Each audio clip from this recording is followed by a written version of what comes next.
గల దేవా, నిఘనమైన పాదములకు వందనములు, స్తుతులు, స్తోత్రాలు ప్రభా. గడిచినటువంటి ఆదివారం నుంచి ఆదివారం వరకు కూడా నీ సన్నిధిని ప్రభా మాపై నుంచి నీ ఉచితమైన కృప చూపించి సజీవ లెక్కలో మమ్మల్ని అందరిని కూడా ఆయన మీరే కాచి కాపాడి మరొక ఆదివారం నాడు నీ సన్నిధిలోకి నీ మందిరంలోనికి ప్రవేశించినట్లుగా మాకు సహాయం చేసిన దేవా నీకు వందనాలు. ఇదిగునైనా మరి ఇప్పటి వరకు పాటల ద్వారా మహిమ తెచ్చుకున్నారు. చెప్పబోయే వాక్యములు మీరు తోడుగా ఉండండి. బలహీనుడు స్వామి, అందుడను ప్రవ్వా నన్ను బలపరచండి, నీ ఆత్మతో నింపండి. చెప్పబోయే ప్రతి వాక్యము కూడా మాట అంతా కూడా ప్రభా ప్రతి ఒక్క హృదయంలోకి చొరబడిలాగిన కృపను అనుగ్రహించమని, నీ ఆత్మ కదలిక మా పైన ఉంచమని, నన్ను నీ స్వాధీనంలో ఉంచుకోండి, నా స్వరాన్ని నీ బోరగా వాడుకోమని యేసు అతి పరిశుద్ధ నామం బట్టి అడిగి వేడుకొనిచున్నాను తండ్రి, ఆమేన్. వాక్యంలోకి వెళ్దాం. యాకోబు పత్రిక భక్తుడైనటువంటి యోహాను యాకోబు గారు రాసినటువంటి పత్రిక క్రొత్త నిబంధనలో ఉంటుంది. 1వ అధ్యాయము 21వ వచనాన్ని ధ్యానించుకుందాం. ఈ ఆదివారపు ఉదయకాల ఆరాధన నిమిత్తమై యాకోబు రాసినటువంటి పత్రిక 1వ అధ్యాయము 21వ వచనాన్ని ధ్యానించుకుందాం. అందుచేత సమస్త కల్మషమును విర్రవీగుచున్న దుష్టత్వమును మాని లోపల నాటబడి మీ ఆత్మలను రక్షించుటకు శక్తిగల వాక్యమును సాత్వికముతో అంగీకరించుడి. దేని స్తోత్రం చెప్పండి. సమస్త కల్మషమును విర్రవీగుతున్న దుష్టత్వమును మౌనుడి. ఈ మాట చెప్పండి నాతో. సమస్త కల్మషమును గట్టి చెప్పాలి. విర్రవీగుతున్న దుష్టత్వమును మౌనుడి. ఇది ఈ రోజున నా అంశం. యాకోబు పత్రిక భక్తుడైనటువంటి యాకోబు గారు రాసినటువంటి పత్రిక క్రొత్త నిబంధనలో సామెతల గ్రంథం అని పిలుస్తారు. పాత నిబంధనలో సామెతల గ్రంథం ఉంది కదా, అది ఎన్ని అధ్యాయాలు ఉన్నాయి? సామెతల గ్రంథంలో పాత నిబంధనలో 31 అధ్యాయాలు. రోజుకు ఒక అధ్యాయం చదువుకున్న మీరు మంచి ఆధ్యాత్మిక సత్యాలు అందులో. ఎవరు రాశారు సామెతల గ్రంథాన్ని?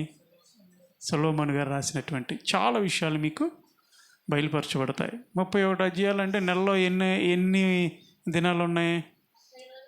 31 వేసుకోండి. రోజుకు ఒకటి అధ్యాయం చదివారనుకోండి, సామెతల గ్రంథం అయిపోద్ది. అలా చదువుకోవాలి.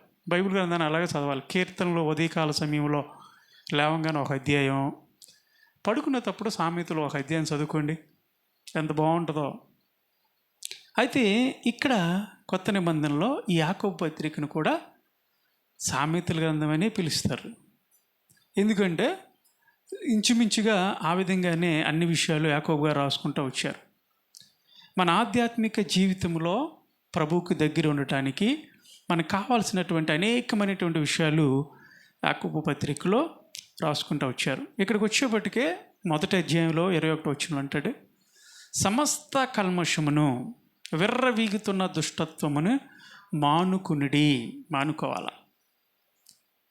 ఎందుకు మానుకోవాలంటే దేవుని యొక్క వాక్యం ఏదైతే ఉందో అది మన ఆత్మలో నాటబడినట్లుగా, శక్తిగల ఆయన వాక్యము మన హృదయములో స్థిరపరచబడినట్లుగా మీరు చేయాల్సింది ఏంటంటే మానుకోవాల్సిన వాటిని మానుకోవాలా. ఇక్కడ మనం మానుకోవాలని చెప్తా ఉన్నాడు. మనం మానుకున్నప్పుడే పొందుకోవాల్సిన వాటిని మనం పొందుకుంటాం. దేని స్తోత్రం చెప్పండి. నీవు నేను మానుకోవాల్సినవి ఉన్నాయి. అదే చెప్తున్నాడు, సమస్త కల్మషమును విర్రవీగుతున్న దుష్టత్వమును మానుకోవాలా. ఈ లోకంలో చాలా మానుకోవాలని వార్తలు వింటూ ఉంటాం. అవి మానుకోవాలి, ఈ మానుకోవాలి. ఫర్ ఎగ్జాంపుల్ జాండీస్ వచ్చినాయి అనుకోండి. జాండీస్ అంటే కామెర్లు వచ్చినాయి అనుకోండి. డాక్టర్ దగ్గరికి వెళ్ళినప్పుడు చికెన్ బాగా తినమంటాడా? తినవద్దంట. లేదండి చికెన్ లేకుండా అసలు నేను బతకలేనండి, అసలు ముద్ద దిగదండి అంటే ఆయన ఏమంటాడు, తర్వాత నీ ఇష్టం అమ్మ, తినడానికి నువ్వు ఉండవు, తర్వాత నీ ఇష్టం అంట. అంటే చికెన్ మానుకోవాలి జాండీస్ పోవాలంటే. అదేవిధంగా కొన్ని రోగాలు ఏమన్నా ఇప్పుడు తాగేసి లివర్ పాడైపోయి ఉన్నటువంటి వాళ్ళు ఉంటారు. డాక్టర్ దగ్గరికి వెళ్ళినప్పుడు, నాయన నువ్వు ఇక తాగకూడదు, కారణం ఏంటంటే నీ లివర్ పాడైపోయింది, డ్యామేజ్ అయిపోయింది. డాక్టర్ గారు నేను తాగుతానంటే నీ ఇష్టం. అసలు లివర్ పాడవుకోకుండా ముందుగానే తాగడం మానేస్తే బెటర్ కదా, అవునా కదా? అసలు తాగుడు ఎందుకు?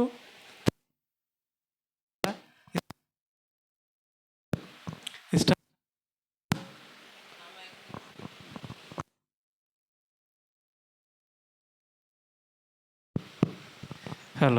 ఇష్టానుసారంగా తాగేసి లివర్ పాడు చేసుకొని అవయవాలన్నీ పాడు చేసుకొని డాక్టర్ దగ్గరికి వెళ్ళకముందే త్రాగబోతానని వదిలేద్దాం. అంటే తాగే వాళ్ళ గురించి చెప్తున్నా. తాగటం వదిలేస్తే మంచిది కదా. అలాగే కిడ్నీలో సమస్యలు వచ్చిన వాళ్ళు ఉంటారు. వాళ్ళని ఏమంటారు, టమోటా తినకూడదు, ఇంకా చెప్తారు కదా, పాలకూర ఇలాంటివి తగలకూడదండి అని చెప్పేసి అంటారు. అంటే మనకు వస్తున్నటువంటి సమస్యలు ఏవైతే ఉన్నాయో వాటిని బట్టి కొంతమంది గైడెన్స్ ఇస్తారు, ఇది తినకూడదు, ఇది మానేయాలి. మానవేయటం అంటే ఏంటి? విడిచిపెట్టడం, అంతేనా? మానవేయటం అంటే విడిచిపెట్టడం. నువ్వు ఎక్కడో చేలోకి వెళ్ళి గడ్డి వస్తూ ఉన్నావు, గబిక్కిన నీ చేతిలోకి గడ్డి బదులుగా పాము వచ్చింది, పామును పట్టుకున్నావు. అబ్బా నాకు పాము దొరికిందిరా అని చెప్పేసి కంట్రీకి వచ్చింది పాము అని చెప్పేసి చూపిస్తావా, లేదంటే వదిలేస్తావా? అంతే కదా, వదిలేకపోతే. కాబట్టి వదిలిపెట్టాలా, విడిచిపెట్టాలా. దేవుడు అదే చెప్తా ఉన్నాడు, నువ్వు మానుకోవాలి. క్రైస్తవులుగా దేవుని బిడ్డలుగా పిలువబడుతున్నటువంటి మనందరము దేవుని వెంబడించేవారుగా మనం ఉన్నప్పుడు నువ్వు మానుకోవాల్సినవి కొన్ని ఉన్నాయి అని ప్రభు ఇక్కడ పరిశుద్ధాత్ముడు తేటగా మాట్లాడుతూ ఉన్నాడు. సమస్త కల్మషము నుండి విర్రవీగుతున్న దుష్టత్వము నుంచి నువ్వు విడిచిపెట్టాలా, మానుకోవాలా. చాలామంది ఏం చేస్తున్నారంటే మానుకోవాల్సిన వాటిని మానుకోవట్లా, ఏవైతే మానకూడదో వాటిని మానుకుంటూ ఉన్నారు. చూద్దామా, సంఖ్యాకాండము 14వ అధ్యాయము 43వ వచనం. అంటే ఏది మానుకుంటున్నారో చూద్దాం. మానుకోవాల్సినవి మానుకోకుండా ఇవి మానకూడదు అన్నటిని మానేస్తూ ఉన్నారు. చూద్దాం, సంఖ్యాకాండము 14వ అధ్యాయము 43వ వచనం. ఏలయనగా అమాలేకీలు, కనానీయులు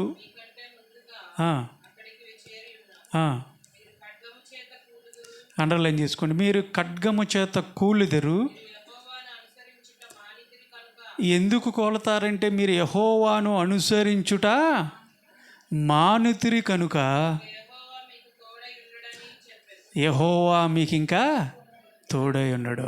దేని స్తోత్రం చెప్పండి. యెహోవా మీకు తోడై ఉన్నాడు. కారణం ఏంటంటే మీరు మానుకోవాల్సింది ఒకటి మానుచారు, అదేంటంటే యెహోవాను అనుసరించుట మానేశారు.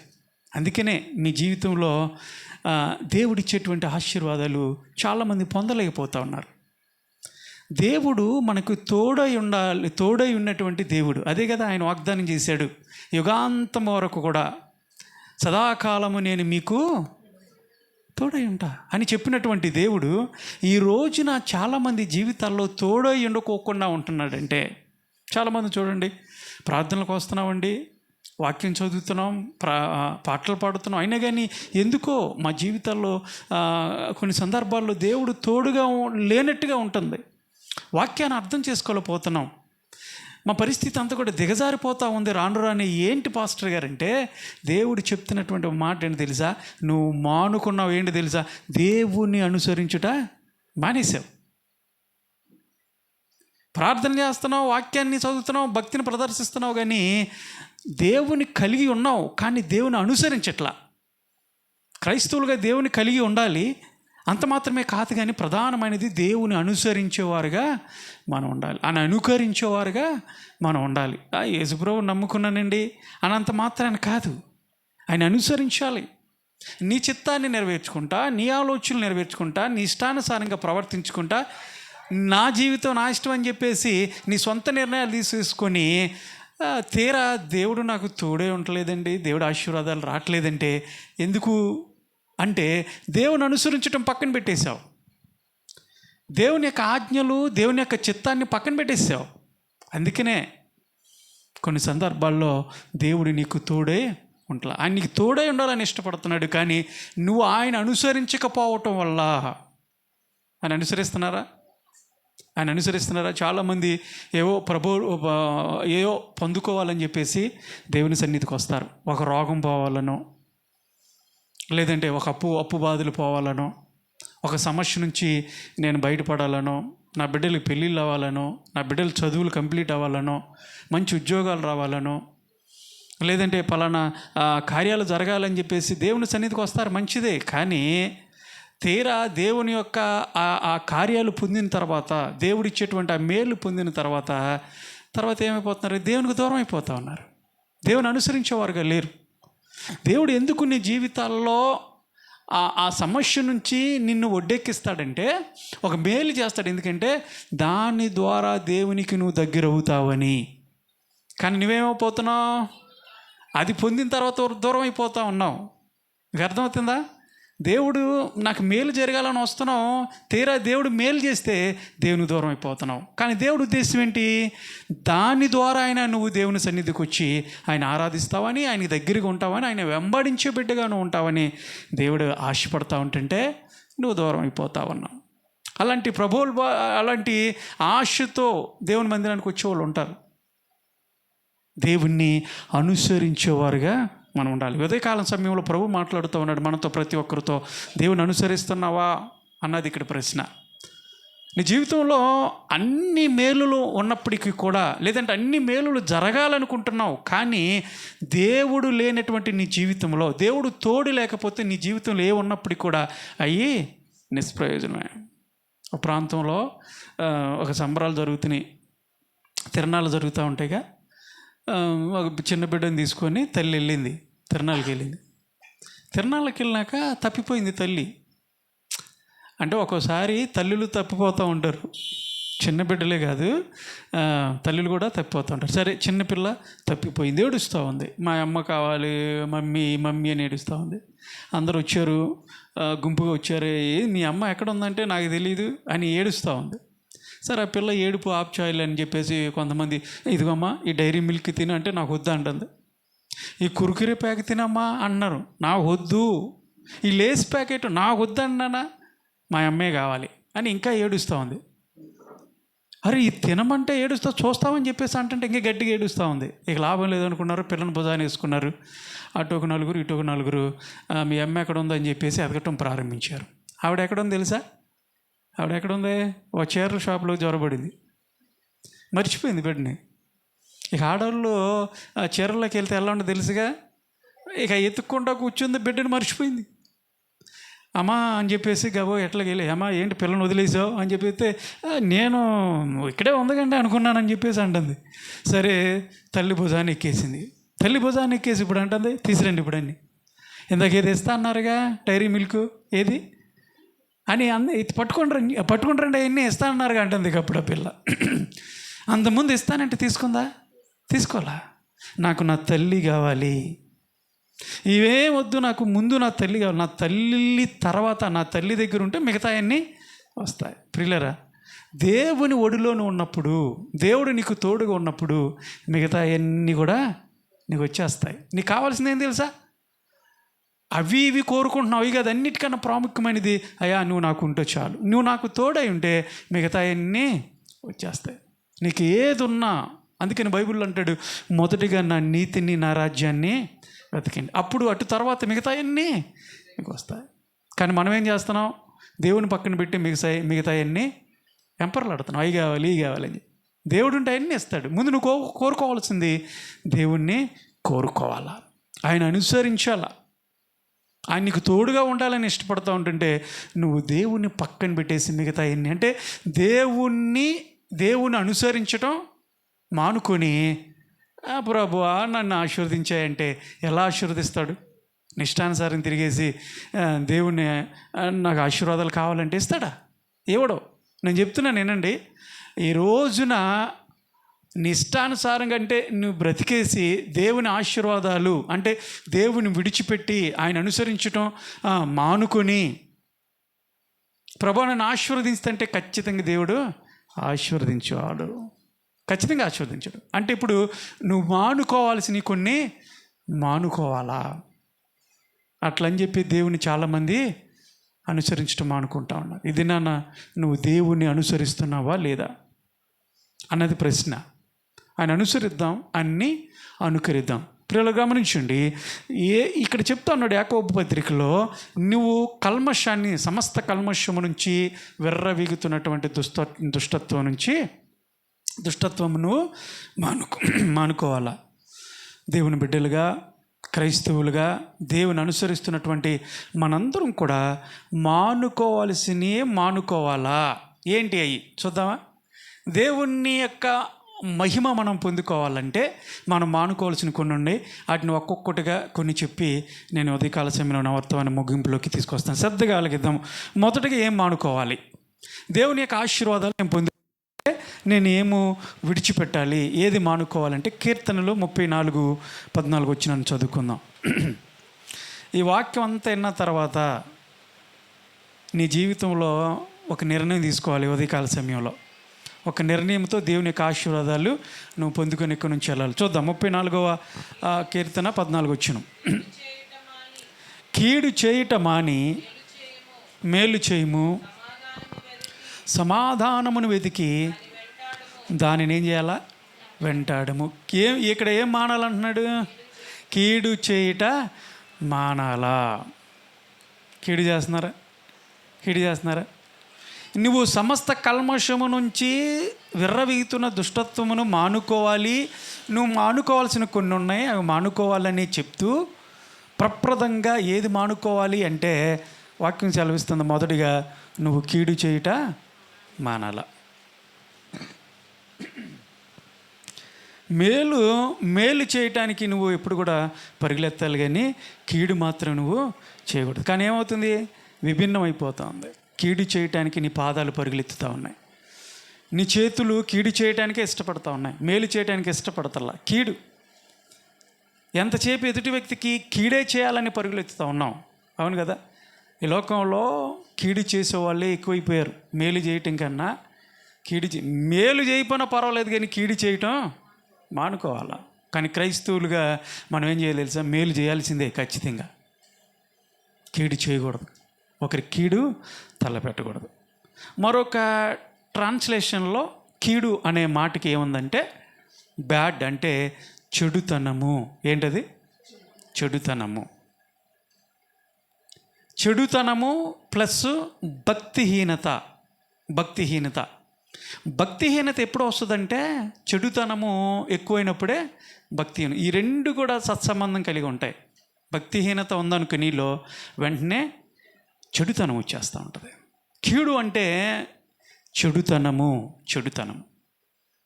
చూడండి, ప్రపంచంలో మీరు ఎక్కడ చూసినా ఈ రోజున చెడ్డ వార్తలే, చెడుతనానికి ఎక్కువ ఇష్టపడేవారు. చెడు చేయటానికి, చెడ్డ కార్యాలు చేయటానికి, చెడ్డ పనులు చేయటానికి ఈ రోజున ఇష్టపడుతూ ఉన్నారు. తెలిసి కూడా ఈ రోజున చెడ్డ పనే చేస్తూ ఉన్నారు. అదే పాపము, అయ్యే దృశ్యాలు.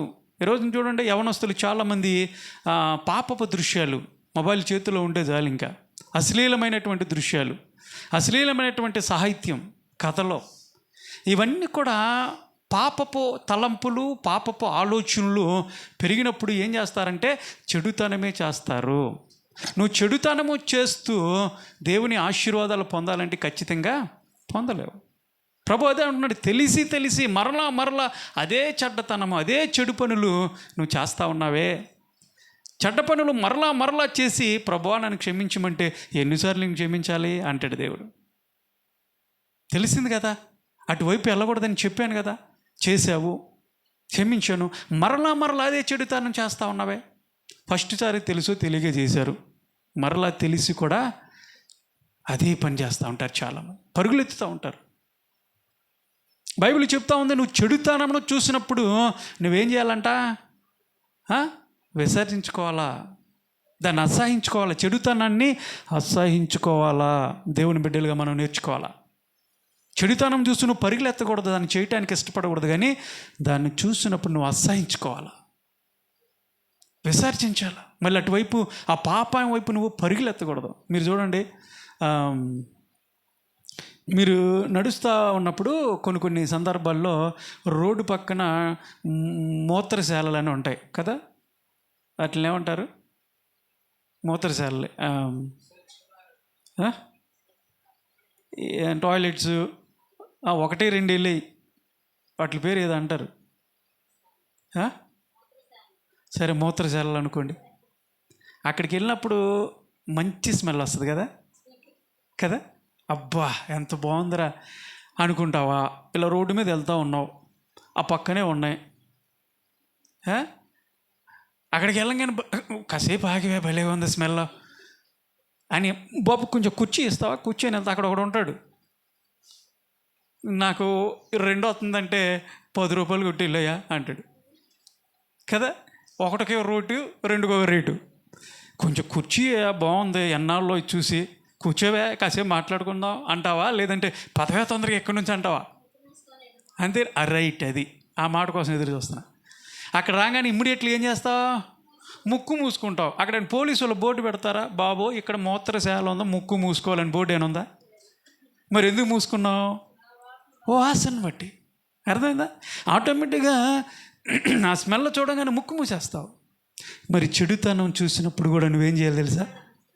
ఆటోమేటిక్గా పక్క వెళ్ళిపోవాలి, అసహించుకోవాలా, ముక్కు మూసేసుకోవాలి అబే అని అసహించుకోవాలా. అది ప్రభు చెప్తా ఉన్నాడు.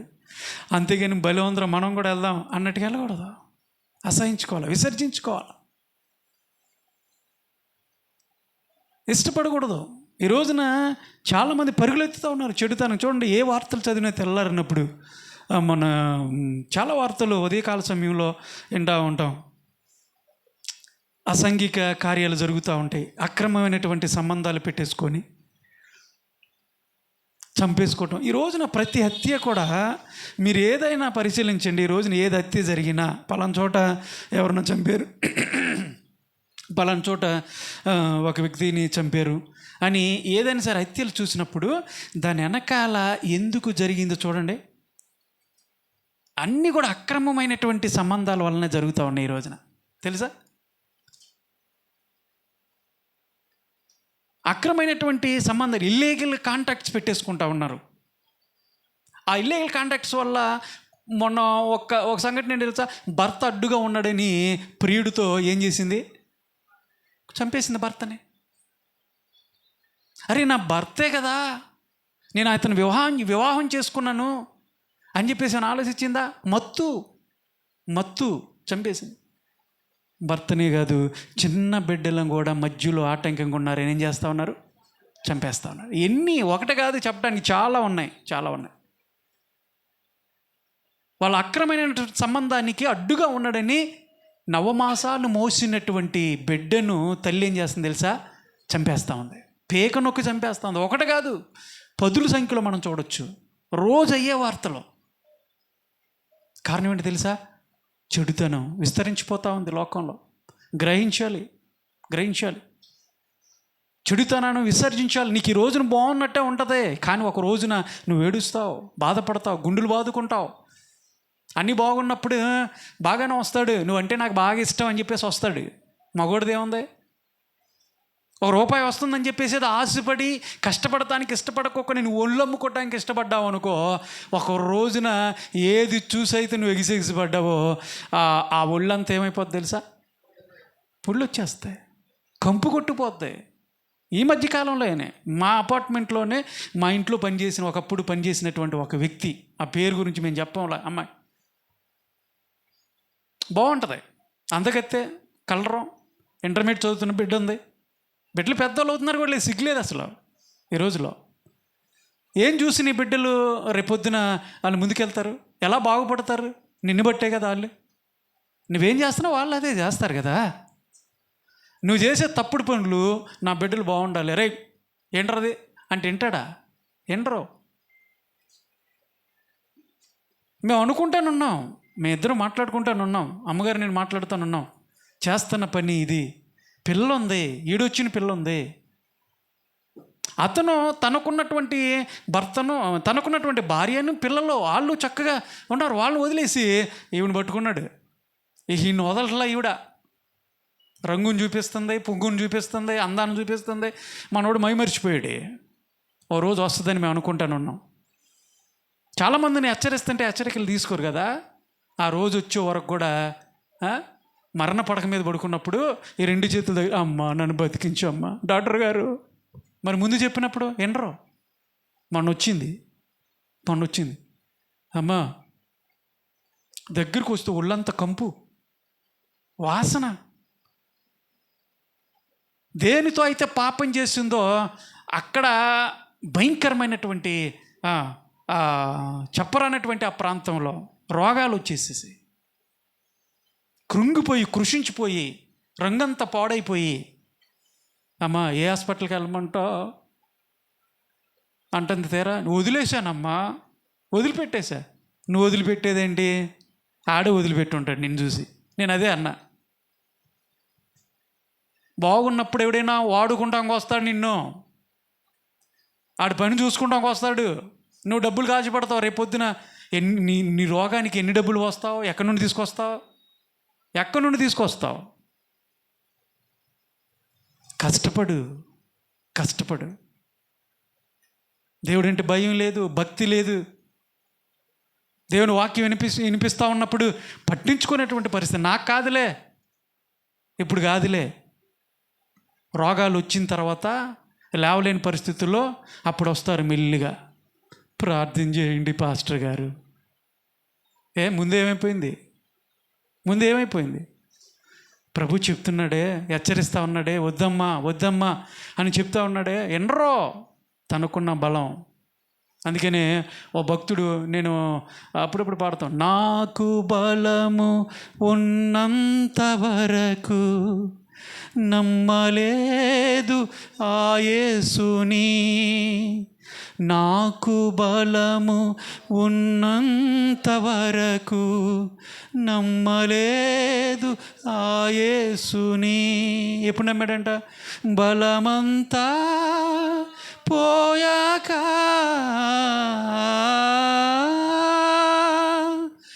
బలమంతా పోయాక నమ్మాలని ఉంది ఆ యేసుని, నమ్మాలని ఉంది ఆ యేసుని. బలం ఉన్నప్పుడు చెప్తా ఉన్నాడుగా దేవుడు, నీ బలాన్ని దేవునికి అర్పించమని. అన్నీ అయిపోయిన తర్వాత అప్పుడు దేవుడు గుర్తొస్తాడు. చెడుతనము, కీడు చేయటానికి పరిగెత్తుతూ ఉన్నారు ఈ రోజున వారి పాదాలు. కీడు చేయటం ఏమంటున్నాడు? మానుకోవాలా. కీడు చేస్తున్నావా? ఇప్పటి వరకు చెడుతనంతో అక్రమైనటువంటి మార్గంలో నడుస్తూ ఉన్నావా? వదిలేసేద్దాం. దేవుడు చెప్తా ఉన్నాడు, దేవుడిచ్చేటువంటి ఆశీర్వాదాలు నువ్వు పొంది కావాలంటే, ఆయన మహిమతో నువ్వు నింపబడాలంటే, నీ జీవితంలో ఒక ఉన్నతమైనటువంటి స్థానంలోకి నువ్వు ఎగబాకాలంటే, నువ్వు మొదటగా చేయాల్సింది, నువ్వు మానుకోవాల్సింది మొదటిది ఏంటో తెలుసా? కీడు చేయటం మానేద్దాం. ఇప్పుడు తీర్మానం తీసుకోవాలి. నీ పరిస్థితి ఏంటి? ఇప్పుడు వరకు కీడు చేయటానికే పరిగెత్తేవేమో. నీ చేతుల ద్వారా, నీ పనుల ద్వారా, నీ మాటల ద్వారా, నీ ప్రవర్తన ద్వారా అనేక మంది కీడు చేసేవేమో. వదిలేద్దాం. ప్రభా నేను కీడు చేయను, అనేక చెడుతనాన్ని, అక్రమైనటువంటి మార్గాన్ని వదిలేస్తా, నీకోసమే బతుకుతా అని ఒక తీర్మానం తీసుకుందాం. మొదటగా ఏం మానేయాలి? కీడు చేయటం మానేసి సమాధానాన్ని వెదకి దాన్ని వెంబడించాలి, దాన్ని వెంటాడాలి.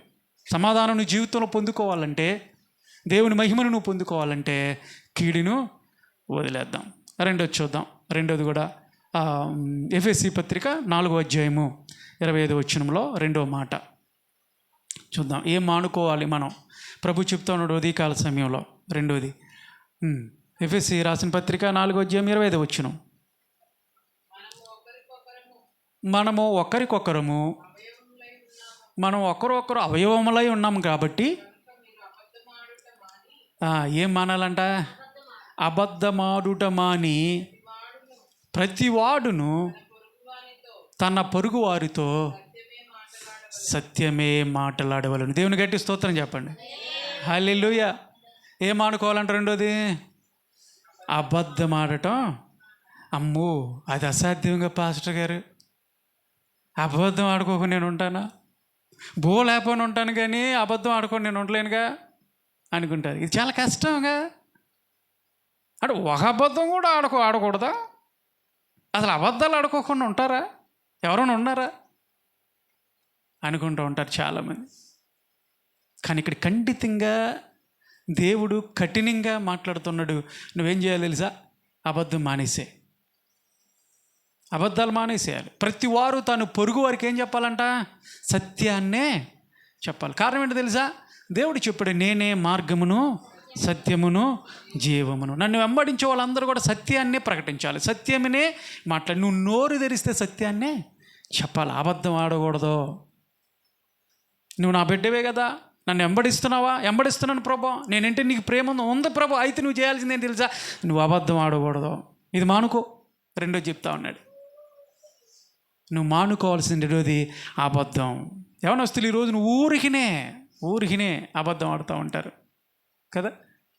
సత్యం పలకరు, వాళ్ళ నోటి నుంచి రాదు. కానీ అబద్ధం కూడా ఎలా మాట్లాడతారు తెలుసా? నిజం కూడా పనికిరాదు. చాలా కాన్ఫిడెన్స్గా మాట్లాడతారు.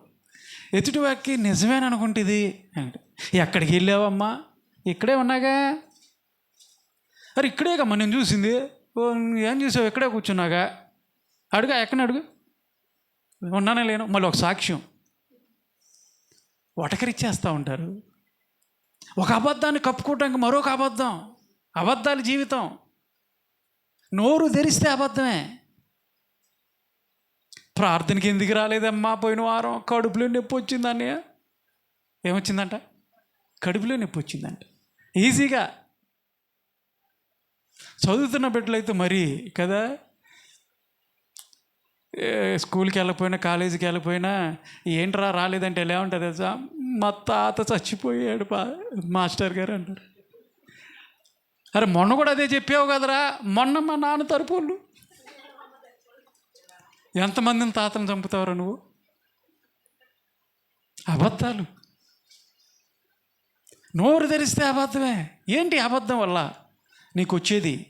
కొంతమంది చూడండి, కుటుంబాల్లో భార్యాభర్తలు ఒకళ్ళు ఎడలో ఒకళ్ళు అబద్ధాలు చెప్పుకుంటారు. ఏమండి ఏంటండి లేటుగా వచ్చారంటే, నీకు ఇంట్లో ఉండేది తెలియట్లా, ఆ వంకాయ కూరనో బెండకాయ కూరలో వండటం నీకేం తెలుసు?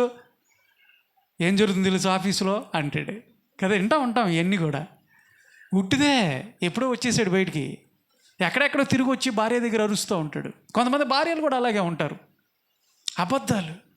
అబద్ధాల మీద కుటుంబాన్ని ముందుకు కొనసాగించే వాళ్ళు ఉంటారు కొంతమంది. కానీ ఏదో ఒక రోజున అబద్ధం ఏం చేస్తే తెలుసా? నేను పట్టించేస్తుంది.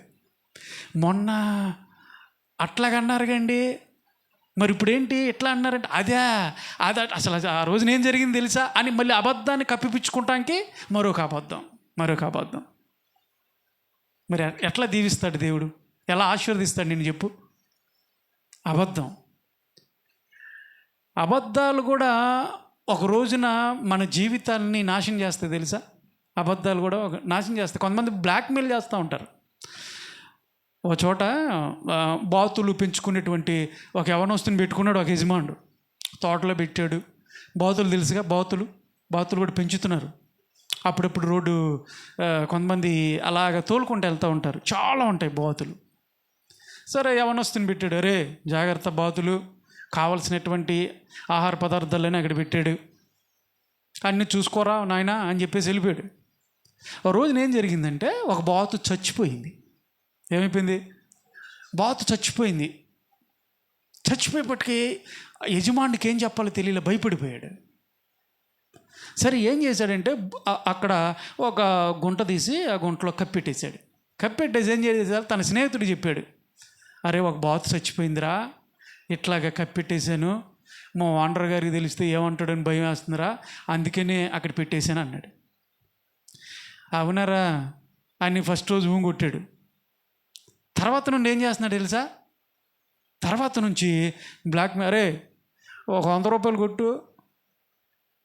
కొట్టకపోతే ఏంటి, నేను చెప్పేస్తా వెళ్ళి 100 రూపాయలు కొట్టాడు. ఓ రోజున 500 అడిగాడు, ఓ రోజున అట్లా పెంచుకుంటూ వెళ్ళిపోతున్నాడు. ఒక 5,000 కట్టు అంటున్నాడు. పాపం తనకున్నటువంటి ఆ వచ్చే శాలరీలో వీడికే సగం ఇవ్వాల్సి వస్తుంది, భయపడిపోయి. చూసావా? అలాగ దడిచి కప్పెడటం వల్ల, నిజం చెప్పకపోవటం వల్ల చూడు ఏం జరుగుతుందో. సరే, ఆ రోజున అనుకున్నాడు, రోజు ఎట్లయితే ఎలాగా, నా సంపాదన అంతా ఈడే తినేస్తా ఉన్నాడు, మా ఓనర్ గారికి నేనే నిజం చెప్పేస్తా, నిజం చెప్తే పోద్ది కదా, ఎందుకు భయపడాలి నేను అనుకున్నాడు. సత్యాన్ని చెప్పాలనుకున్నాడు. ఓనర్ గారు వచ్చారు. ఓనర్ గారు వచ్చేసి, ఎరా ఏంటి ఎలా ఉన్నాయి మొత్తం కూడా అన్నీ పరిశీలిస్తూ ఉంటుంటే చెప్తా ఉన్నాడు. అయ్యారు మీతో మాట చెప్పాలన్నాడు.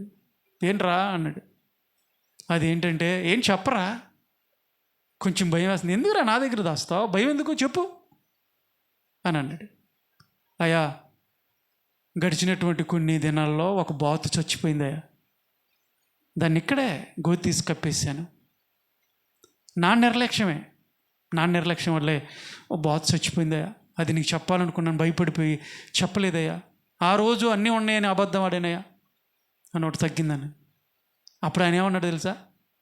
ఓరు ఇదేనారా, ఒకటేనా చచ్చిపోయింది, ఒకటేనయ్యా, సర్లే పోనే, పోయింది కదా పోనే, మిగతా జాగ్రత్త చూసుకో అని చెప్పేసి వెళ్ళిపోయాడు. ఇప్పుడు ఈడి జీవితంలో ఎలా ఉంటుంది? ఆనందంగా ఉంటుందా? అప్పుడు వరకు టెన్షన్గా ఉన్నాడా? అబద్ధం ఆడటం వల్ల టెన్షన్ వచ్చిందా? మానసికంగా కృంగిపోయాడా? డబ్బులేని ఆడేవుడికి ఇచ్చేసాడా? అదే నిజం చెప్పేసినప్పుడు అక్కడితో అయిపోయింది అంతే. కుటుంబాల్లో ఈ రోజున జరుగుతుంది అదే. భార్యాభర్తల మధ్య ఉన్నా చెప్పేసే, ఏదో జరిగిందా, పొరపాటు జరిగిందా, బిడ్డలుగా కూడా మీరు కూడా తల్లిదండ్రుల దగ్గర అబద్ధం ఆడకూడదు. ఏదైనా చిన్న పొరపాటు, అమ్మా నా చేతిలోని జారిపోయింది, లేదంటే నేనే అది చేశా, ఆ తప్పు నేనే చేశా, ఇంకెప్పుడు చేయనమ్మా అని ఒక్క మాట చెప్పు, వాళ్ళు క్షమించేస్తారు. అక్కడితో అది అయిపోద్ది, ఇంక టెన్షన్ ఉండదు. కానీ అబద్ధం ఆడి మళ్ళీ అబద్ధాన్ని మళ్ళీ ఇంకో అబద్ధం ఆడుకుంటా నువ్వు అలా కట్టుకుంటూ వెళ్ళావు అనుకో, ఏదో ఒక రోజున అది. అందుకని అంటాడు, నువ్వు సత్యాన్నే ప్రకటించాలి. దేవుడు సత్యవంతుడు కాబట్టి నువ్వు కూడా సత్యాన్నే ప్రకటించాలి. ఎలీషా దగ్గర దైవజన్యటువంటి ఎలీషా ఒక మంచి ప్రవక్త. బైబిల్ గ్రంథంలో గెహాజీ అని చెప్పేసి ఒక శిష్యుడు ఉన్నాడు. నయమాన్ అనేటువంటి ఒక రాజుగారికి ఏమొచ్చిందంట? కుష్ఠరోగం వచ్చింది.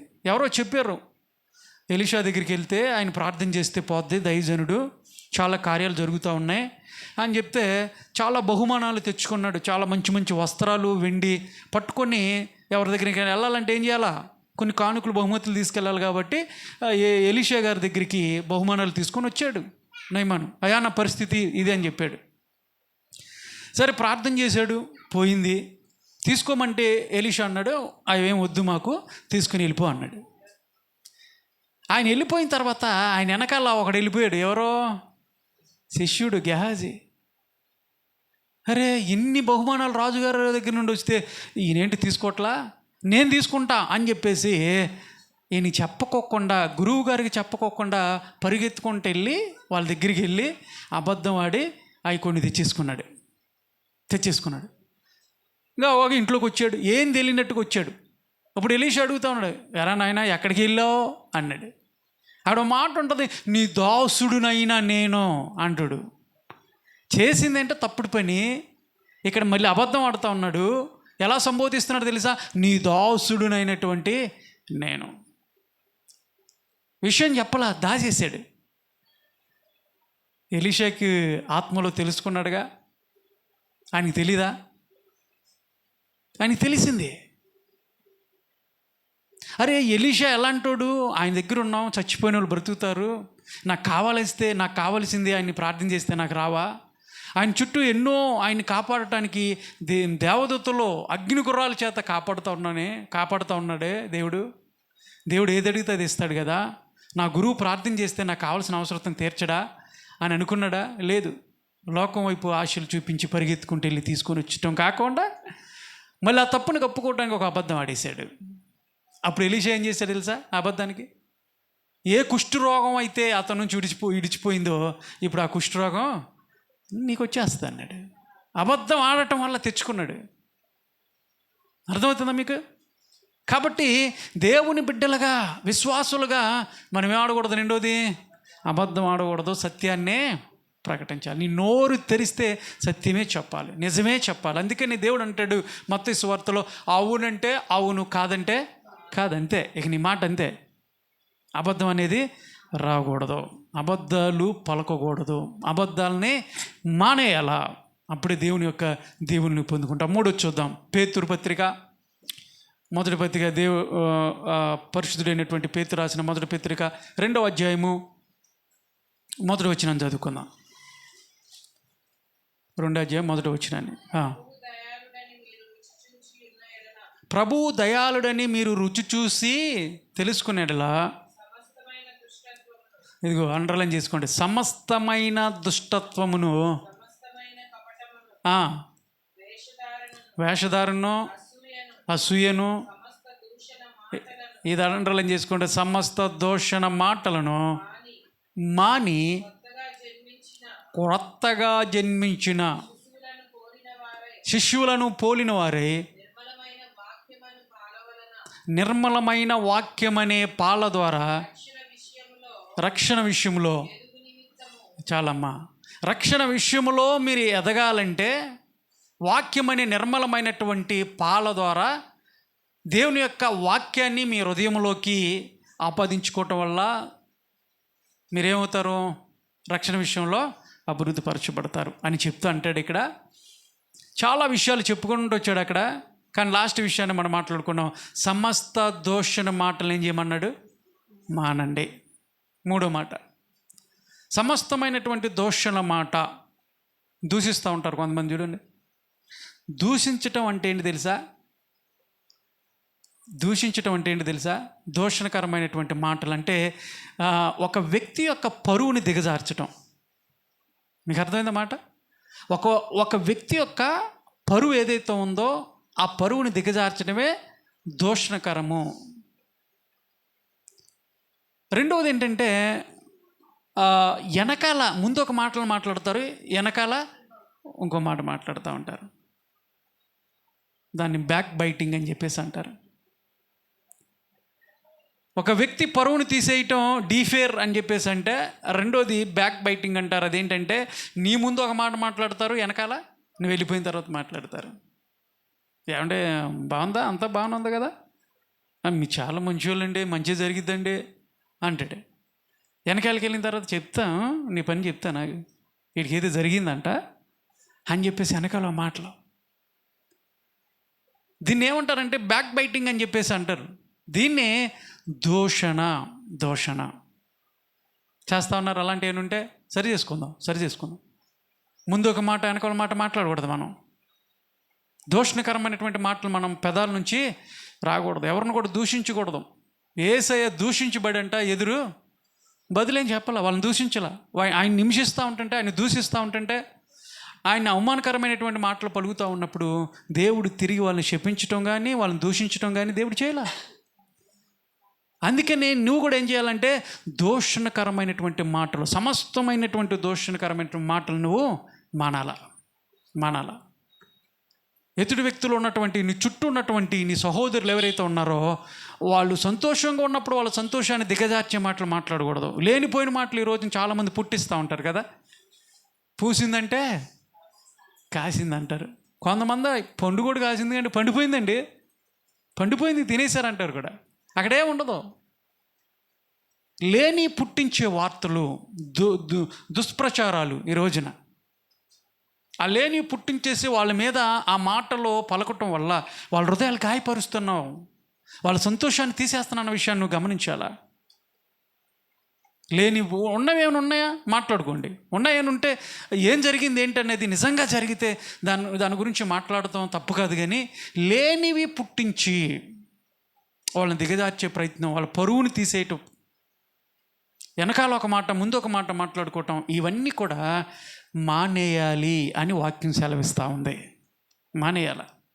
పలికే ఎప్పుడు వరకు అలాంటి దొరికినప్పుడు అలా అనుకున్నానండి, అమ్మ అప్పుడు అట్లా చెప్పావుగా, అప్పుడు చెప్పానండి, అప్పుడు అనుకున్నాను. అనుకోవటం ఒకటే. అనుకున్నాను కాబట్టి అట్ట అనుకున్నాను కాబట్టి చెప్పాను. మరి ఏం తెలియకుండా ఎందుకు మాట్లాడావమ్మా? అనుకోవటం ఏంటి? అనుకోవటం వల్ల చాలా జీవితాలు పాడైపోతూ ఉన్నాయి. వాళ్ళ మీద వేస్తున్నటువంటి అబండాలు, ఆ మాటలు ఏవైతే ఉన్నాయో వాళ్ళ జీవితాలని పాడు చేయడానికి కారణం అయిపోతున్నాం. కొంతమంది ఆ మాటలు తట్టుకోలేక చాలామంది సూసైడ్ చేసుకునే వాళ్ళు కూడా ఉంటారు. చుట్టూ ఆ మాటలు గద్దల్లాగా పొడుస్తూ ఉంటుంటే దోషణకరమైన మాటల ద్వారా వాళ్ళు ఏం చేస్తున్నారు తెలుసా? ఇంకెందుకండి ఈ జీవితం, లేనిపోయిన మచ్చంతా వచ్చేసింది కండి, లేనిది మేము చేయలేదండి అని చాలామంది ఏడుస్తూ ఉన్నారు ఈ రోజున. వాళ్ళ ఏడుపు కారణం దోషణ మాటలు. వదిలేద్దాం, వాటిని కూడా మానేద్దాం.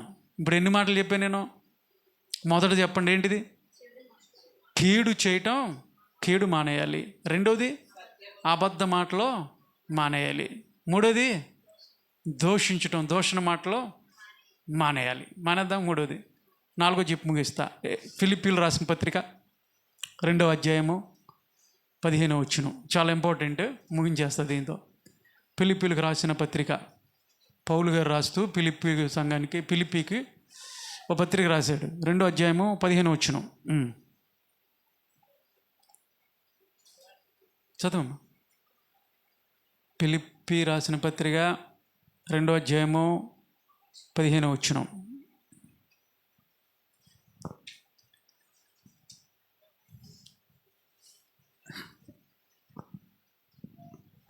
ఎవరు తీసినా చదవండి.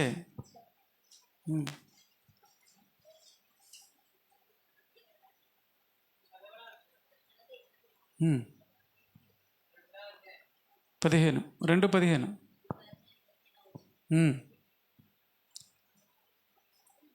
చదమ్మా.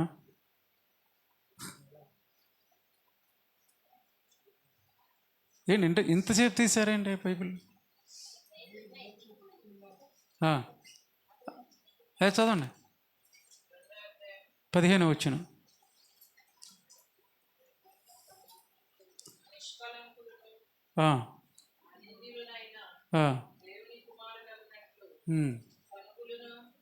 సనుగులను సంశయులను మాని సమస్త కార్యములను చేయుడు. దేవుని గట్టి స్తోత్రం చెప్పండి. నాలుగోది ఏం మానుకోవాలంట? సనుగులను తర్వాత సనుగులు సంశయాలు. సనుగుతున్నారు ఈ రోజున, మానేయాలంట. సంశయాలు, సనుగులు, చీటి మాటికి సనుగులు, చిన్నటికి సనుగుతూ ఉంటారు కదా. ఎవరికైనా హెల్ప్ చేశారనుకో, ఏదో వాళ్ళు బాధలో ఉన్నారని చెప్పేది ఏం ఇస్తే కొంతమంది ఏం చేస్తారు తెలుసా? వాళ్ళు ఏం జరుగుతారంటే, వాళ్ళ సంశయం ఏంటంటే, అరే నాకే ఎంత ఇచ్చాడు, ఇంకెంత ఉందో వీళ్ళ దగ్గర అనుకుంటాడు.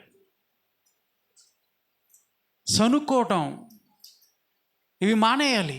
దేవుడు చెప్తా ఉన్నాడు, వీటిని సనుగులు ఏవైతే ఉన్నాయో, సంశయాలు ఏవైతే ఉన్నాయో వాటిని మానేసేయండి. సనుగొద్దు. సనుగు అనగానే మనం గుర్తొచ్చేది ఏంటి తెలుసా? ఇజ్రాయెల్ ప్రజలు గుర్తొస్తారు కదా. చీటికి మాటికి సనుక్కున్న వాళ్ళు, మోషే మీద సనిగేవాళ్ళు, దేవుడి మీద సనిగేవాళ్ళు. సనగటం సనుగుడు అనేది మానేయాల. మాకు ఆహారం లేదు, మేము మాంసం తిని చాలా రోజులు అవుతూ ఉంది, నోటికి సప్పగా ఉంది, మోషే ఏంటి మా జీవితాలు ఎట్లా, ఐగుప్తులో ఉన్నప్పుడు బాగుండేదని చెప్పేసి సనుక్కున్నారు. ఆకాశం నుంచి మన్నాను కురిపించినటువంటి దేవుణ్ణి, ఎన్నో అద్భుత కార్యాలు వాళ్ళ పట్ల జరిగించినటువంటి దేవుణ్ణి పక్కన పెట్టేసి వాళ్ళు మాంసం గురించి దేవుడి మీద సనిగేశారు. చివరికి ఏం చేశారు తెలుసా? సనగటం వల్ల ఏమైంది తెలుసా? చాలామంది ప్రాణాలు బాగొట్టేసుకున్నారు. చాలామంది సనుక్కోవటం, సనుగుడు అనేది ఉండకూడదు. సంశయాలు అనేది మన జీవితాల్లో ఉండకూడదు. అసలు సనుగులు ఎందుకు వస్తాయి తెలుసా? మానవ జీవితంలో సనుగులు ఎక్కడెక్కడ వస్తాయో 2 వచనాలు చూపిస్తా స్పీడ్గా. మొదటి పేతురు తీయండి. పేతురు రాసిన మొదటి పత్రిక 4వ అధ్యాయం 9వ వచనం చదవండి. అసలు సనుగులు ఎందుకు వస్తాయి మనకి చూద్దాం. మొదటి స్పీడ్ తీయండి. మొదటి పేతురు 4వ అధ్యాయం 9వ వచనం. సనగకుండా ఒకనొకడు ఏం చేయాలంట? ఆతిథ్యం చేయుడి. అంటే ఇప్పుడు సనుగుడు ఎక్కడ వస్తుంది? ఆతిథ్యం చేయటంలో వస్తుంది. ఎవరైనా ఇంటికి వచ్చారనుకో, ఇక చూడు సనుగుడే. ఏం పెట్టాలి వీళ్ళకి? ఎప్పుడు వెళ్ళిపోతారు? బైబిల్ ఏం చెప్తా ఉంది? సనక్కోకుండా ఏం చేయమంటుంది? ఆతిథ్యం చేయమంటే మనం ఏం చేస్తాం? సనుగుతూ ఉంటాం. సనుగుడు. ఇతరులకి పెట్టేటప్పుడు నీ పొరుగువారిని ఏదైనా వాళ్ళకి లేనిది పెట్టాలనుకున్నప్పుడు సనుక్కోకూడదు. సనుగుడు అనేది దేవుని బిడ్డలకు ఉండకూడదంట. చక్కగా సమృద్ధిగా పెట్టాలి. అప్పుడే నీ జీవితంలో సమృద్ధి ఉంటుంది. పేతురు అదే రాస్తూ ఉన్నాడు, సనగకోకుండా పెట్టండి. నేను చాలా సాక్ష్యాలు వింటూ ఉంటానండి. దైవజనులు వచ్చినప్పుడు ఎంత ప్రేమగా చూస్తారంటే కొన్ని కుటుంబాలు. మా ఇంట్లో మా అమ్మగారి నుంచి నేను చాలా చెప్పొచ్చు. అప్పుడు టీమ్ ఇండియానే ఏదో ఒక కుర్రోళ్ళు ఊరు తిరిగి వాళ్ళ పుస్తకాలు అమ్ముకొని వాళ్ళు తినాలి. వాళ్ళకి ఏమి ఇవ్వరు. వాళ్ళ మిషన్ అనమాట, టీమ్ మిషన్ వాళ్ళు అనుకుంటా. వాళ్ళు ఇలాగ కొన్ని ప్రాంతాలకు వచ్చి వాళ్ళకి చిన్న చిన్న ప్రొజెక్టర్ల మీద మూవీస్ వేసి వెళ్తుండే. ఒక 60 మంది అట్లా వచ్చేవాళ్ళు. ఒక ప్రాంతంలో ఇల్లు తీసుకొని ఉండేవాళ్ళు. ఇంటి రెంటే ఇచ్చేవాళ్ళు. తినటానికి మాటికి ఖచ్చితంగా వాళ్ళకున్నటువంటి బైబిల్ కానీ పుస్తకాలు కానీ అమ్ముకొని అవి తినాలి. వాళ్ళకి ఇచ్చినటువంటి నిబంధన అది. అలాంటి సమయంలో వారానికి మా అమ్మ 7గురికి ఆ యవనస్తులు చక్కగా కడుపు నిండా అన్నం పెట్టేది ఇంటికి పిలిచి. నేనేం చేసేవాళ్ళని, ఊళ్ళో వాళ్ళని ఉపయోగించి అక్కడక్కడ ప్రొజెక్టర్లు పెట్టి సినిమాలు వేయించేవాడిని. యేసుప్రభు కరుణామయుడని, అప్పుడే ప్యాషన్ ఆఫ్ ది క్రైస్ట్ కూడా సినిమాలు అప్పుడే రిలీజ్ అయినాయి. అవన్నీ చూపించేవాడిని, ప్రొజెక్టర్లను ఉపయోగించుకునేవాడిని.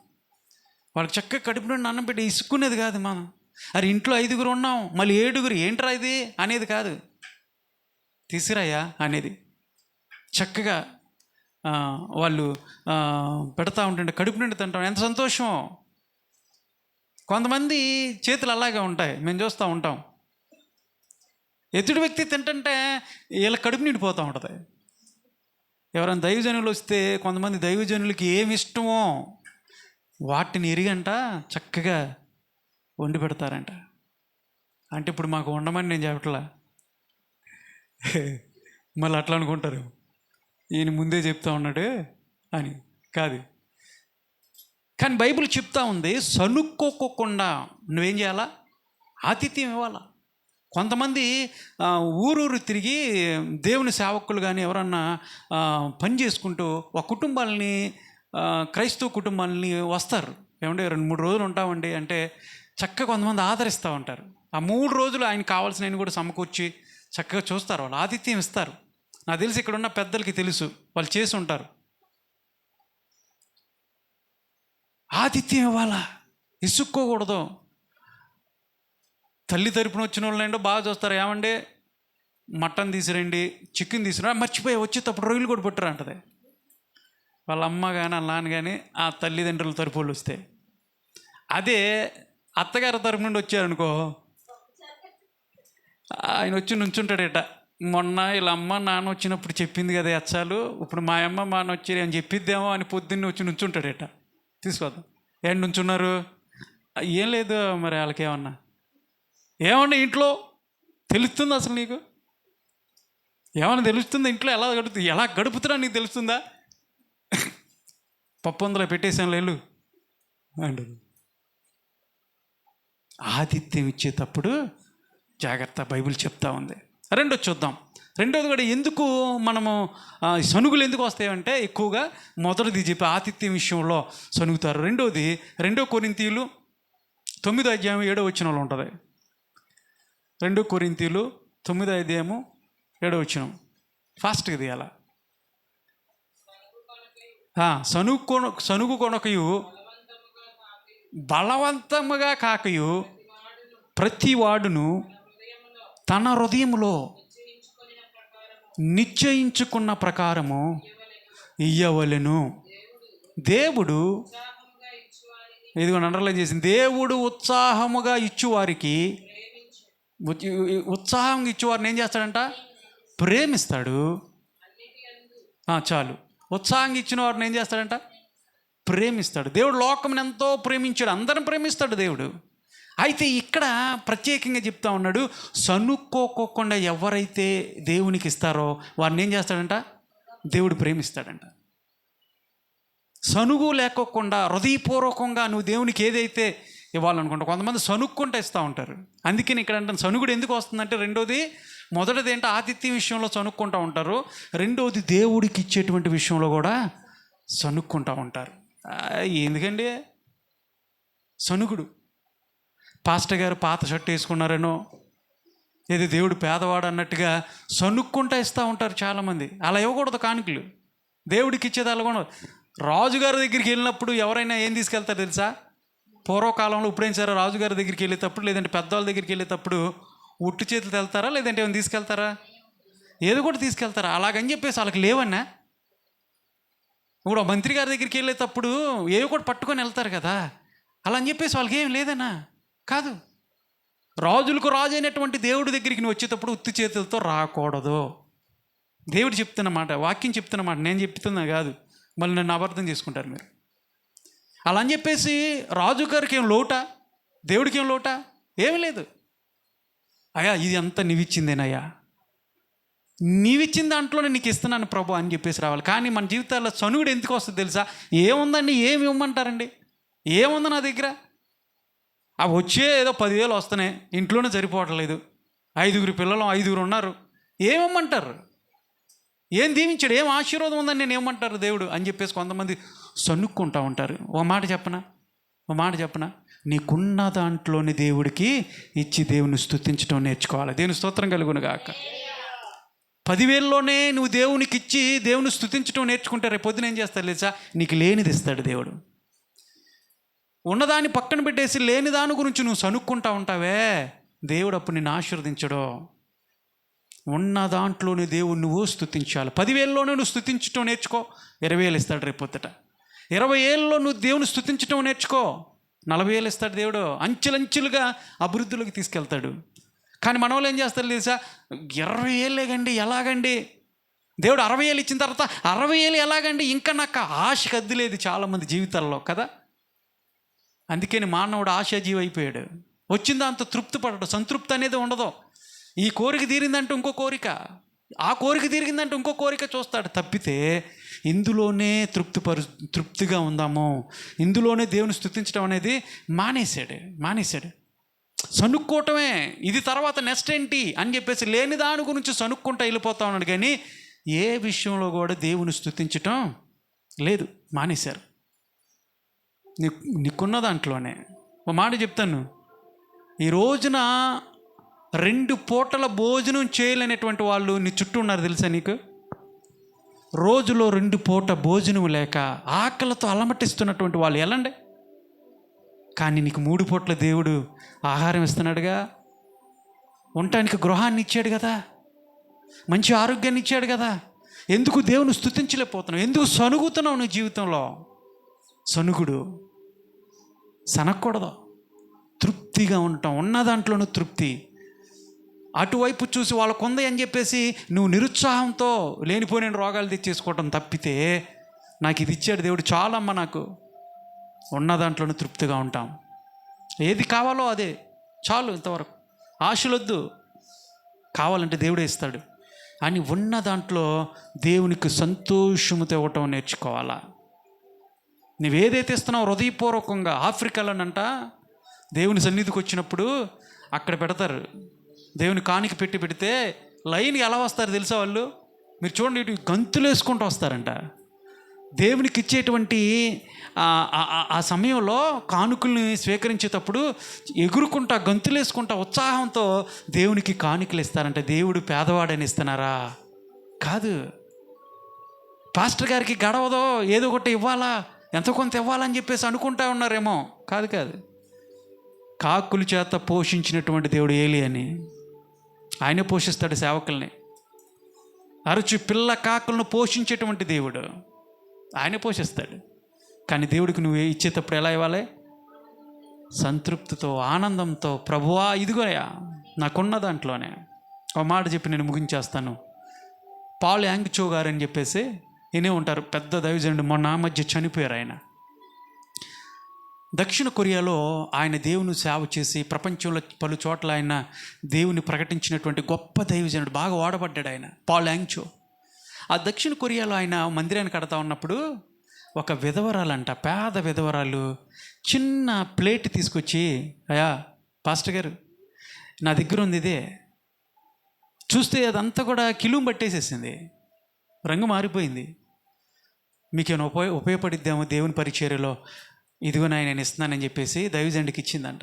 సరే దైవజండ తీసుకొని ఒక అతని పిలిచి యవనొస్తుని, బాబు ఇది తీసుకొని వెళ్ళి దీన్ని మార్కెట్లో అమ్మి ఆ డబ్బులు తీసుకొస్తే ఏదన్నా కొందాము, దేనికైనా ఉపయోగపడుతుందేమో, విధవరాలు ఇచ్చింది కదా ఏదో సామాన్ అని చెప్తే తీసుకొని వెళ్తే వాళ్ళు దాన్ని చూసి పరీక్షించితే అది ఒక గోల్డెన్ ప్లేట్ అంట, బంగారు ప్లేట్ అంట, చిన్నదే.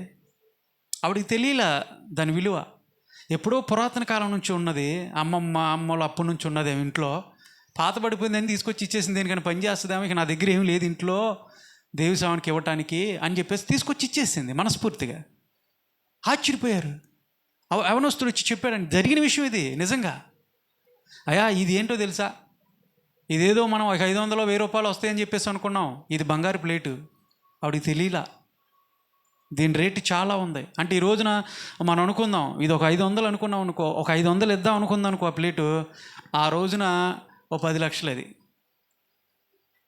అయ్యగారు అన్నారంట, పాపం తెలియక ఇచ్చింది ఆవిడికి, పిలువ ఆవిడ్ని, విధవరాలంట, పేద విధవరాలు, ఆవిడకి ఉపయోగపడతాయి ఈ డబ్బులు, పిలవండి అంటే ఆవిడ పిలిస్తే, అమ్మా నీకు తెలియలా దీని విలువ, ఇది బంగారు ప్లేట్, ఇది మార్కెట్లో 10 లక్షలు ఉంది, ఇది నువ్వు అనుకున్నావు ఇదేదో 100 రూపాయలు 500 ఇచ్చేవాళ్ళు అనుకుంటున్నావు, కానీ దీని విలువ 10 లక్షలు ఉంది అని చెప్తే ఆవిడేమని తెలుసా, అయ్యా దేవుడికి ఇచ్చింది ఏదో నేను ఇచ్చేసాను, ఇక నాకు వద్దు, అది పైసా వద్దు, అది దేవునికి ఇచ్చేసాం, దేవుని సేవలోనే వాడండి అని మనస్ఫూర్తిగా చెప్పింది. అయితే మనం అయితే ఏమంటాం, అయినా తెలియక ఇచ్చేసానండి పాస్టర్ గారు, ఒక్క 100 రూపాయలు తీసుకొని ఆ మిగతా మాకు ఇచ్చేసేయండి అండి, పొట్లం కట్టేసి అంటారేమో కదా. కానీ దేవుని విషయంలో నువ్వేం చేయాలా, మనస్ఫూర్తిగా సంతోషంతో, సనుగుడు లేకుండా, గొనుగుడు లేకుండా, సంశయం లేకోకుండా దేవునికి ఇవ్వగలిగితే, ఇంత ఇవ్వండి అని చెప్పేసి వాక్యం చెప్పట్లా, నువ్వెంత ఇస్తావో అంత ఆనందంతో, ప్రభువా ఇది నా దగ్గర ఉన్నదని సంతోషముతో ఇవ్వగలిగితే, సంతోషముతో విత్తు వారికి ఏం దొరికిద్దంట, సంతోషంతో వాళ్ళు పంట కోసుకుంటారు. ఇది అండర్లైన్ చేసుకోండి. దేవుడికి ఇచ్చేటప్పుడు పాస్టర్ గారిని బట్టో లేదంటో ఏదో జాలిపడి ఇవ్వకూడదు. మరొక కారణం, నేను రాజుకి ఇస్తున్నా, దేవుడికి ఇస్తున్నా అన్నట్టు దేవుడికి ఇచ్చేది ఇవాళ. సంశయము సనుగులు ఏం చేయాలి, మానుకోవాలి. ఇప్పుడు చెప్పండి, ఎన్ని చెప్పా, యాకోబు గారు ఏం చెప్పారు యాకోబు పత్రికలో, మీరు సమస్త కల్మషమును విర్రవీగుతున్న దుష్టత్వాన్ని మానుకోండి అన్నప్పుడు, మానుకోవాల్సిన వాటిని మనం మానుకుంటేనే దేవుడిచ్చేటువంటి ఆశీర్వాదాలు మనం పొందుకుంటామని బైబిల్ నిర్ద్వందంగా చెప్తా ఉన్నప్పుడు, వేటిని మానుకోవాలంటే వాక్యం సెలవిస్తుంది, మొదటగా ఏం మానుకోవాలా, కీడు చేయటం మానుకోవాలి, రెండవది అబద్ధం ఆడటం మానేయాలి, మూడవది దూషణకర మాటలు మాట్లాడేయాలి, నాలుగోది సనుగుడు సంశయాలు మానేస్తారా. ఇవేమి లేవంటారా, ఇవేమి లేవండి అంటారా, ఏదో ఒకడు ఉండొచ్చేమో. పరీక్షించుకుందాం, దేవుని సన్నిధిలో వాళ్ళు విడిచిపెట్టినప్పుడే, ఎందుకు మన జీవితాల్లో దేవుడు మనకు తోడుగా ఒక్కో సందర్భాలను లేకుండా పోతూ ఉన్నాడు. దేవుని ఆశీర్వాదాలు దేవుని ఎందుకు పొందుకోలేకపోతున్నాం అంటే ఎన్ని అడ్డుగా ఉన్నాయి, దేవునికి మనకి ఎన్ని అడ్డుగా ఉన్నాయి. ఈ అడ్డుబండలను తీసేస్తే గనక, నువ్వు మానుకోవాల్సిన వీటిని విడిచిపెట్టేసి మానుకుంటే గనక, డైరెక్ట్గా దేవుడు ఇచ్చేటువంటి ఆశీర్వాదాలు మన అకౌంట్లోకి డిపాజిట్ అయిపోతాయి. అట్టి కృప దేవుడు మీ అందరికీ అనుగ్రహించునుగాక.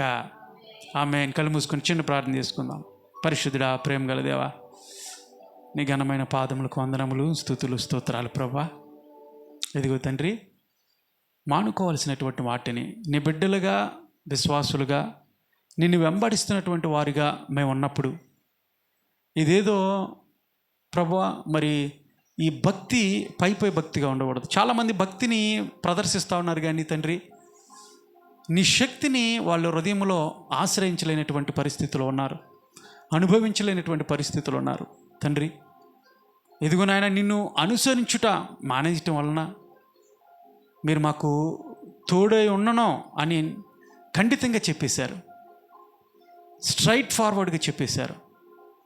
కాబట్టి ప్రభా, ప్రతి ఒక్క బిడ్డ నిన్ను అనుసరించేవారుగా, నేను అనుసరించేవారు ఉండలానా సహాయం చేయమని ప్రార్థిస్తా ఉన్నాను. ఒక్కసారి ప్రభా నిన్ను పట్టుకున్నప్పుడు, ఒక్కసారి నీలో జీవించాలని ఎప్పుడైతే నిర్ణయం తీసుకుంటామో, ఇది 30 రోజులో, 40 రోజులో, 50 రోజులో, 100 రోజులు చేసే దీక్ష కాదు. అలాంటి భక్తి కాదు. కొంతమంది అలాంటి భక్తిని ప్రదర్శిస్తూ ఆ 40 రోజులైన తర్వాత అలా భక్తి కనపడదు. కానీ నీ వాక్యం సెలవిస్తూ ఉంది ప్రభువా, ఒక్కసారి నిన్ను వెంబడించడానికి మేము నిర్ణయం తీసుకున్నప్పుడు, నిన్ను గట్టిగా పట్టుకున్నప్పుడు, మా జీవితాన్ని మీ చేతులకు అప్పచెప్పి నాయన సంపూర్ణంగా నేను వెంబడించాలని ఎవరైతే తీర్మానం తీసుకుంటారో, ఇది లైఫ్ టైం అచీవ్మెంట్, ఇది లైఫ్ టైం అసైన్మెంట్. ఎప్పుడు కూడా నీ చేయి విడువకోకుండా మేము అదే భక్తిని మా జీవితాంతం అనుసరించాలని నీ వాక్యం ద్వారా మాతో మాట్లాడారు. మానుకోవలసినటువంటి వాటిని మానుకుంటేనే మా జీవితాల ఆశీర్వాదాలు మేము పొందుకుంటామని తేటగా సూటిగా మాతో మాట్లాడారు. చాలామంది కీడును ప్రభా చేయటానికి పరుగులెత్తుతూ ఉన్నారు. కీడును వదిలిపెట్టాలి, కీడును మాని మేలు చేయమన్నావు, అబద్ధం ఆనటం మాని సత్యాన్ని ప్రకటించమన్నావు, సమస్త దోషణ మాటలను విడిచిపెట్టమన్నావు తండ్రి. అదేవిధంగా ప్రభా, కల్మషము, సంశయాలు ఏవైతే ఉన్నాయో, సనుగులు ఏవైతే ఉన్నాయో వాటిని విడిచిపెట్టమని మా ప్రియులు ప్రభా విన్న వాక్యాన్ని ప్రభా పదిలిపరుచుకొని ఆ రీతిగా వాళ్ళ జీవితాలను నీకు అర్పించుకొని వీటన్నిటిని కూడా విడిచిపెట్టిన ఆయన ఈ రోజున ఎవరైతే ఒక తీర్మానం తీసుకుంటా ఉన్నారో, ప్రభా విడిచిపెడతానయ్యా, వీటిలన్నిటి విడిచిపెడతానా, చేశాను ప్రభా నన్ను క్షమించిన ఆయన, ఇంకా చేయను, మాట్లాడావుగా తండ్రి, ఇంక నేను చేయను ప్రభా, విడిచిపెడతాను ప్రభా, నాకు సహాయం చేయమని ఎవరైతే నీ సన్నిధిలో కూడుకున్నటువంటి వాళ్ళు ప్రార్థన చేస్తూ ఉన్నారో, వాళ్ళ ప్రార్థనలకించి వాళ్ళ తీర్మానాన్ని బలపరిచిన ఆయన వాళ్ళ జీవితాల్లో గొప్ప మేలులు ఆశీర్వాదాలు పొందుకున్నట్లు కృపను అనుగ్రహించమని, కూడి వచ్చిన ప్రతి ఒక్కరిని కూడా దీవించండి, ఆశీర్వదించండి, పేరు పేరున ప్రభు జ్ఞాపకం చేసుకోమని, పిల్లలు, వృద్ధులు, పెద్దలు, యవనస్తులు ప్రతి ఒక్కరిని కూడా మీరు జ్ఞాపకం చేసుకోమని, ఈ ప్రాంతాన్ని దీవించి ఆశీర్వదించమని యేసు అతి పరిశుద్ధ నామాన్ని బట్టి అడిగి వేడుకొనిచున్నాను తండ్రి, ఆమేన్. ఆమేన్. పాట పాడుకుందాం. పాట పాడుతూ దేవుని కానుకలను స్వీకరిద్దాం. ఎవరైనా సాక్ష్యం చెప్పాలనుకున్న వాళ్ళు సాక్ష్యం చెప్పండి నిలబడి. మరొకసారి చెప్తున్నాను, దేవుని సన్నిధికి నాకు ట్యాబ్లెట్ల మీద మాట్లాడుతూ ఉన్నా తెలుసా. నిన్నటి నుంచి నాకు బాగలా, ఆ ట్యాబ్లెట్లు వేసుకొని మాట్లాడుతూ ఉన్నా. గమనించండి, మాకు ఆశ ఉంది, ఆసక్తి ఉంది దేవుని ప్రకటించాలని, దేవుని సువార్తను.